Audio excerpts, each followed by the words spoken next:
ሰላም ጤና ስጥልኝ የቻናሌ ቤተሰቦች እንደምን አላችሁ? ዛሬ በአዲስ ስራ መጥቼላችኋለሁ። የጥልፍ ስራዎችን ነው ማሳያችሁ። የተለያዩ ስራዎችን እየሰራሁ አሳያችኋለሁኝ።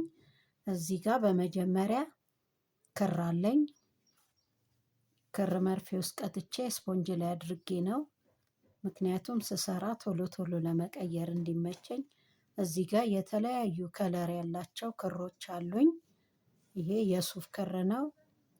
ይሄኛው ደግሞ የሳባ ክር ነው። ሁሉንም እንዳስፈላጊነታቸው ነው የምጠቀምባቸው። ቀጥታ ወደ ስራው ስንገባ መጀመሪያ ዲዛይናችንን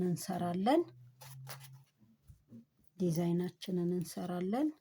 ይኸው መቀስ አለ፣ እስክርቢቶ አለ። በእነዚህ ነው የምጠቀመው። በመጀመሪያ ይችን መስቀል ለመስራት እዚህ ጋር ነጠብጣቦችን እንሰራለን። እዚህ ጋር ነጠብጣቦችን እንሰራለን እየገመትን በተለያዩ ርቀቶች እንሰራለን። ምንሰራው ነጠብጣብ እንደዚህ 1 2 3 4 5 6 ነጠብጣብ 1 2 3 4 5 6 ነጠብጣቦችን እንሰራና እነዚህን ከጎናቸው ሌላ ነጠብጣብ በሁለቱ መሃል ሴንተር ላይ በዚህም ሌላ ነጠብጣብ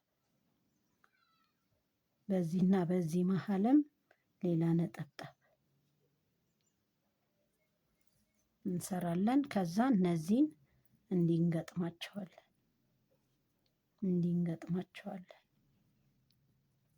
ይህንንም እንደዛው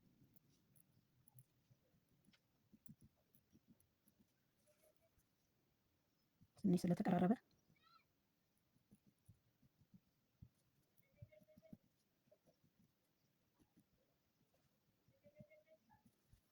ትንሽ በጣም ስለተቀራረበ ነው።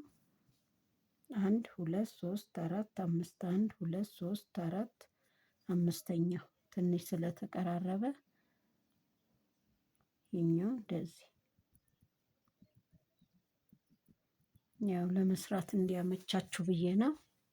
እነዚህ ነጠብጣቦች ከሰራን በኋላ ይሄኛውን ሴንተር ላይ ይሄኛውን ከዚህ እኩል ይሄና ይሄ ትይዩ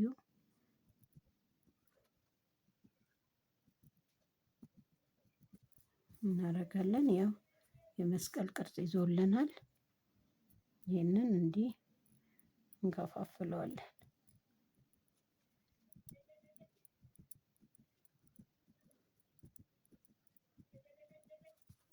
ከዛ ወደ ዋናው ስራችን እንገባለን።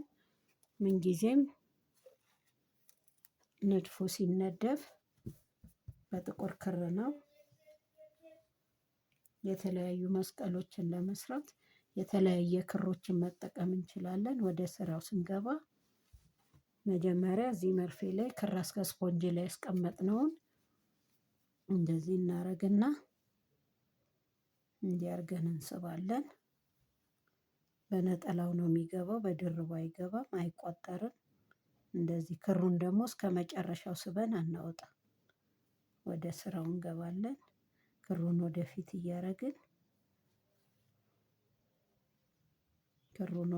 እያረግን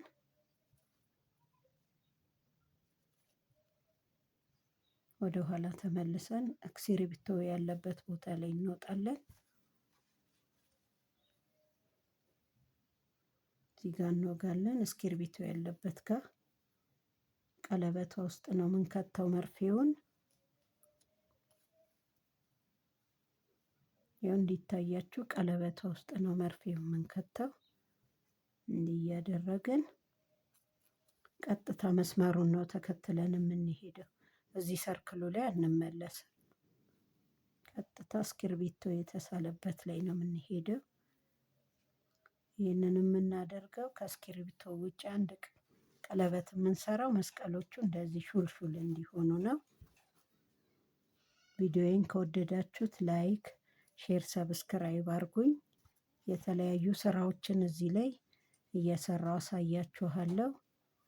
ልብሶችም፣ ሸሚዞችም፣ ቀሚሶችም፣ ቦርሳዎችንም እየሰራው አሳያችኋለሁ። በቀጣይ ቪዲዮዎቼ ብዙ ነገሮችን አሳያችኋለሁ። እናንተም አበረታቱኝ። ላይክ፣ ሼር፣ ሰብስክራይብ አድርጉኝ። እንደዚህው ይሄንን መስመር እንዲህ እየተከተልኩ ነው የምመጣው እንጂ እዛው ሰርክል ሰርክል አይሰራም። እንደዚህ ያደረግኩ ቀጥላለሁ። እንደዚህ እያስገባው ቀጥታ መስመሩን መከተል ብቻ ነው።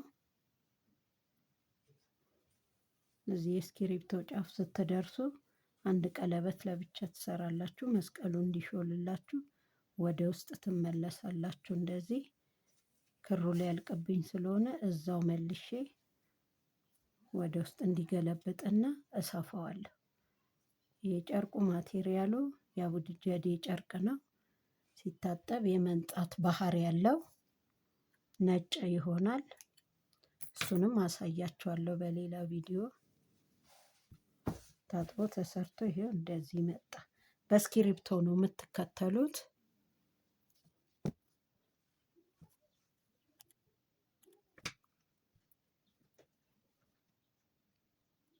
እንደዚህ ታረጋላችሁ። ከዛ ተመልሳችሁ ወደ ታች ነው የምትወጉት። ከታች ወደ ላይ ትወጉና መርፊያችሁን አስገብታችሁ ክሩን ሙሉ ለሙሉ አትስቡትም። እዚህ ቀለበት ውስጥ ትገባላችሁ። እንዲህ ቀለበት ውስጥ ክራችሁን ወደፊት እንዲህ እያደረጋችሁ ትስቡታላችሁ። ተመልሳችሁ ወደ ታች ነው የምትወጉት። መስመሩን ነው የምትከተሉት። ይሄኛውን መስመር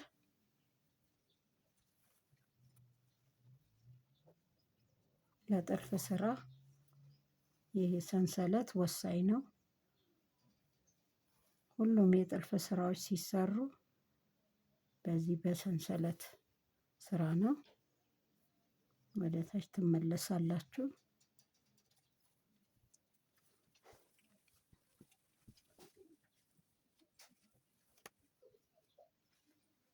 ክሩ እንዲህ ሲተበተብባችሁ ቀስ ብላችሁ እንደዚህ በእጃችሁ ማፍታታት፣ መበጠስ አያስፈልግም። እንዲህ ስታረጉት ቀስ እራሱ ፍትት ይላል። ቀስ ብላችሁ እንደዚህ ቀጥታ መስመሩን ስለምንከተል በሰራ ነው በክሩ ላይ ነው የምንሄድበት። በመጣንበት እንደዚህ ያረጋችሁ እስክሪብቶውን ተከትላችሁ ትሄዳላችሁ።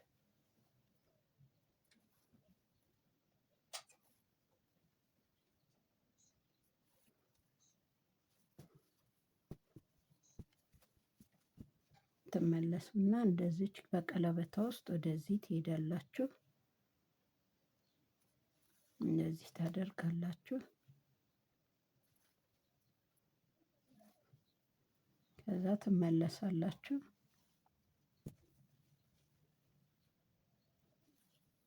ይህንን ቀለበት ውስጥ ነው መርፌው የምታስገቡት። ክሩን ወደፊት ነው የምትጥሉት። ይህንን እንዲህ ታወጣላችሁ። ወደ ታች ትመለሳላችሁ። እንደዚህ ልክ እዚህ እስክሪብቶ ጋር ትወጣላችሁ።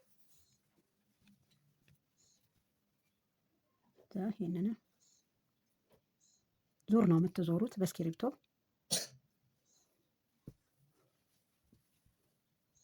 እንደዚህ ዙር ነው የምትዞሩት። ስራዬን ከወደዳችሁት ላይክ፣ ሼር፣ ሰብስክራይብ አርጉኝ፣ አበረታቱኝ። ብዙ አይነት ስራዎችን ይዤላችሁ እመጣለሁ። ውድ ቤተሰቦቼ በኮመንት ላይ ያላችሁን ሀሳብና አስተያየትም እፈልጋለሁ፣ ስጡኝ። ይህን ወደታች ተመልሱታላችሁ። እንደምታዩት ያው ቅርጹ እየመጣ ነው። ክራችሁን ሳብ ታረጉና እንደዚህ እዚህ ቀለበቷ ውስጥ ነው የምትከቱት። ከቀለበቱ ውጪ ከወጋችሁት ክሩ ይሾልክባችኋል። እንደዚህ ታረጋላችሁ። ወደ ታች ትመለሳላችሁ እንደዚህ።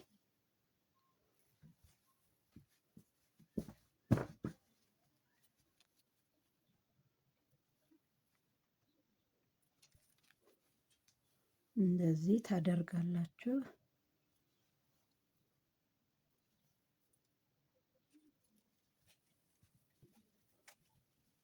ምክንያቱም እንደዚህ እየዞራችሁ እንደዚህ እየተከተላችሁ ስትመጡ ራሱ እንደዚህ የመጠላለፍ ጸባይ ያመጣል።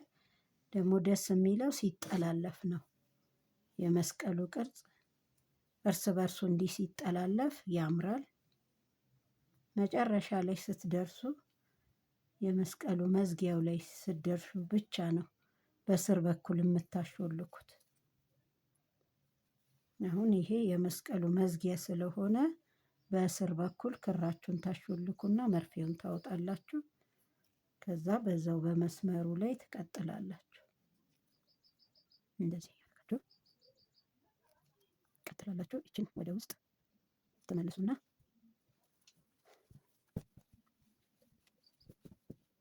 በክሩ ላይ ትሄዱበታላችሁ።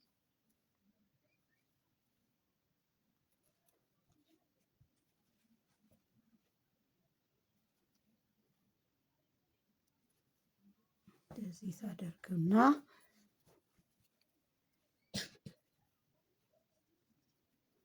ክሩ ሲያልቅባችሁ ክሩ ሊያልቅ ነው። ወደ ውስጥ ትወጉና ይሄንን መልሳችሁ እዛው ላይ ነው የምትሰፉት። ልብስ እንደሚሰፋው ትሰፉታላችሁ እንደዚህ። ምክንያቱም እንዳይሾልክባችሁ ስለማይቋጠር መቋጠር ስለሌለበት አይቋጠርም። እንደዚህ ትቆርጡታላችሁ። በቃ ይኸው ከውስጥም እንደዚህ በጀርባውም ጥርት ያለ ነው። ምንም የተቋጠረ ዝብትልትል ያለ ነገር የለውም። እንዲህ ታደርጉና ይሄን እንጨርሰዋለን።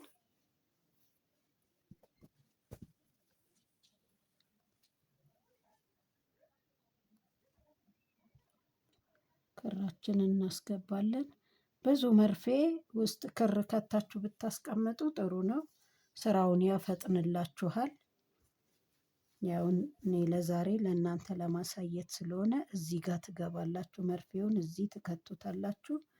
አሻግራችሁ ብዙ እንዳትስቡት፣ ትንሽ ማስቀረት አለባችሁ። ክሩን ወደፊት መልሳችሁ ይህንን እንዲህ ትስባላችሁ።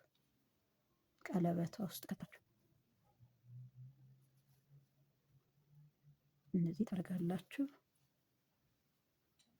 ይህንንም መልሳችሁ በዚህ በኩል ታወጡታላችሁ።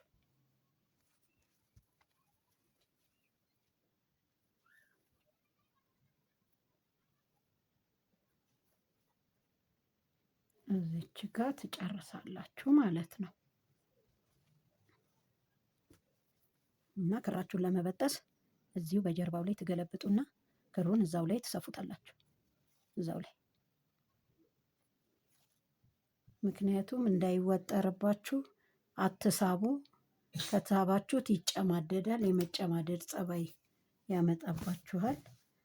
ይሄው እንደምታዩት የዚህን አይነት ቅርጽ ይዞልኛል። እንደዚህ እንደዚህ ይሄን ክፍልፋዩንና ደግሞ እነዚህ ፈርጦቹን በቀጣይ ቪዲዮዬ አሳያችኋለሁ። ቪዲዮዬን ከወደዳችሁት ላይክ፣ ሼር፣ ሰብስክራይብ አድርጉኝ፣ አበረታቱኝ። ሀሳባችሁን ኮመንት ላይ ጻፉልኝ። ውድ ቤተሰቦቼ አመሰግናለሁኝ።